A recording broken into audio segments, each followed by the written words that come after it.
এই বছর সিলেবাসের মধ্যে এই ক্লাস 6-7 এর বইতে অগণিত বিষয় ইসলাম বিদ্বেষী কথা ঢুকাইয়া শুরুর থেকেই যেন নাস্তিক হয়ে গড়ে ওঠে, এর পুরা নীল নকশা কারিকুলাম শুরু হয়ে গেছে। আগামী দিনে যদি এটা চলে তাহলে আগামী দিনে আমার দেশের টিনেজ 13-14 বছরের ছেলেই নাস্তিক হয়ে গড়ে উঠবে। বিবেকই তো মরে গেছে। আল্লাহ তাআলা দিল মেরে ফেলে। অসংখ্য মানুষ হাত পাও অঙ্গ প্রত্যঙ্গ যদিও সচল থাকে, কিন্তু সে মুর্দা। সে মুর্দা মানে কি মুর্দা? তার দিল মরে গেছে। কি মরে গেছে বলেন? আরে হাদিসে নবী স্পষ্ট বলছে, মাসালুল্লাযী ইয়াযকুরু রাব্বাহু ওয়াল্লাযী লা ইয়াযকুরু রাব্বাহু মাসালুল হাইয়্যি ওয়াল মাইয়্যিত। নবীজি বলেন, যে আল্লাহ তাআলাকে স্মরণ করে, জিকির করে, আর যে আল্লাহকে স্মরণ করে না, জিকির করে না, নবী বলেন এই দুইটা লোকের উদাহরণ কেমন? আল্লাহ পাক, আল্লাহ নবী নিজে বলছে, একটা জীবিত হাই আর একটা মাইয়িত, একটা মরা। তাইলে অথচ আপনি তো বলবেন কই না, হেতো তো আতলারে ফাওলারে মাতালারে চোখেও দেখে, বাতও খায়, আড়েও, হেতো মরছে কই। এ তাহলে বুঝাই তো গেল এই মৃত্যু মানে অন্তর কি হয়ে গেছে? মরে গেছে। বিবেক মুর্দা হয়ে গেছে, যার কারণে পৃথিবীর সবার প্রতি তার লালসা, যেই কোনো নারীর প্রতি তার লোভ জাগে, অশ্লীলতাটাকেই সারাক্ষণ ভালো লাগে, আল্লাহর নাফরমানিটাই তার কাছে প্রিয় মনে হয়। বুঝাই যায় দিল মরে গেছে, দিল মরে গেছে। চলেন ভাই, কোরআনুল কারীমে আছে, আওয়ামান কানা মাইতান ফাআহইয়াইনাহু ওয়া জাআলনা লাহু নূরান। আল্লাহ তাআলা বলেন, যে ছিল মৃত আমি তাকে জীবন দিলাম এবং একটা নূর সাথে দিলাম, আলো। এইটার তাফসীরে স্পষ্ট আছে, মৃত মানে বেঈমান, আর জীবন দিলাম মানে ঈমান দিলাম, নূর দিলাম মানে কোরআন দিলাম। তাহলে ঈমান এবং কোরআন এই দুইটা পাওয়ার আগে আল্লাহ বলেন সে ছিল মৃত, মুর্দা। যদিও হাঁটে সে, কিন্তু আসলে সে মুর্দা, মৃত। যাই হোক, আল্লাহ তাআলা বুঝ দান করেন।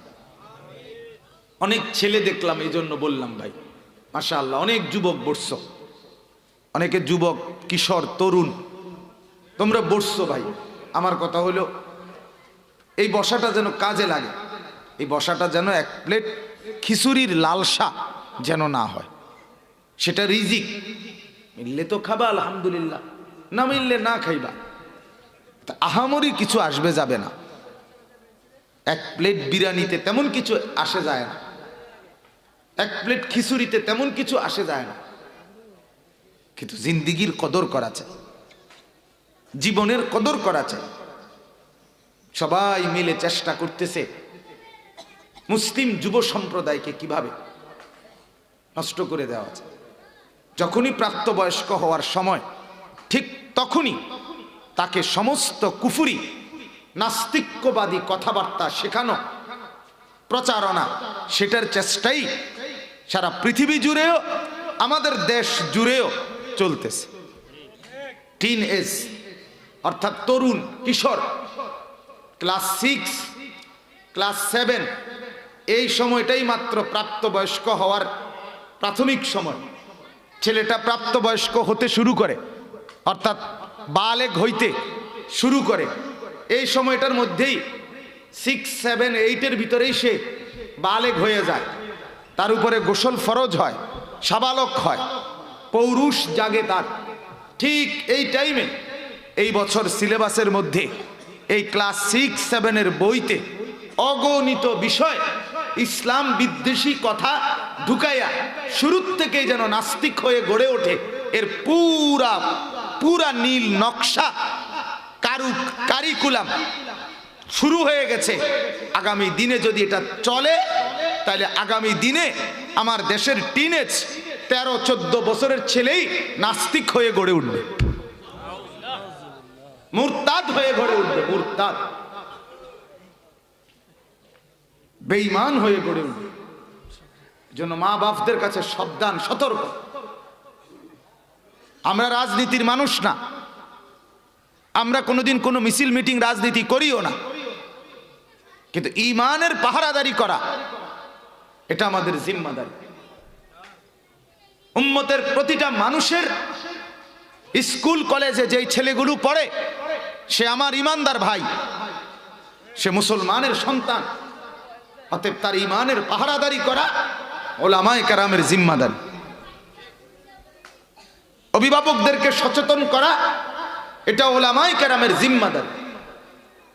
এর জন্য উলামায়ে কেরাম থেকে খোঁজ নিবেন, খোঁজ নিবেন। আল্লাহ তাআলা আমাদেরকে বুঝার তৌফিক দান করেন। বহুত গভীর শেকড় থেকে, অনেক নিচ থেকে ষড়যন্ত্র বাস্তবায়ন হচ্ছে। কোন জাতির শিক্ষা, কোন জাতির শিক্ষার মধ্যে যদি তাকে ইসলাম বিদ্বেষী বানানো যায়, নাস্তিক বানায় দেওয়া যায়, তাহলে তারে ঠিক করা বড় কঠিন। শিক্ষা মানে তার বিবেকের ভিতরে ঢুকে যাবে, মাথার ভিতরে ঢুকে যাবে, দিমাগের ভিতরে বসে যাবে। এজন্য আমাদের ফিকির, আমাদের চেষ্টা তো একবারই দুর্বল, অল্প আমরা, কিন্তু দুশ্মন চতুর্মুখী। মুসলমানের সমাজে নাস্তিক্যবাদ, মুসলমানের যুব সমাজ, নারী পুরুষ প্রত্যেককে আল্লাহর নাফরমানি, কোরআনের নাফরমানি, ইসলামের বিরোধিতার মেজাজ দিয়ে গড়ে তুলবার সর্বোচ্চ চেষ্টা দেশে বিদেশে সর্বত্র চলছে, সর্বত্র চলছে।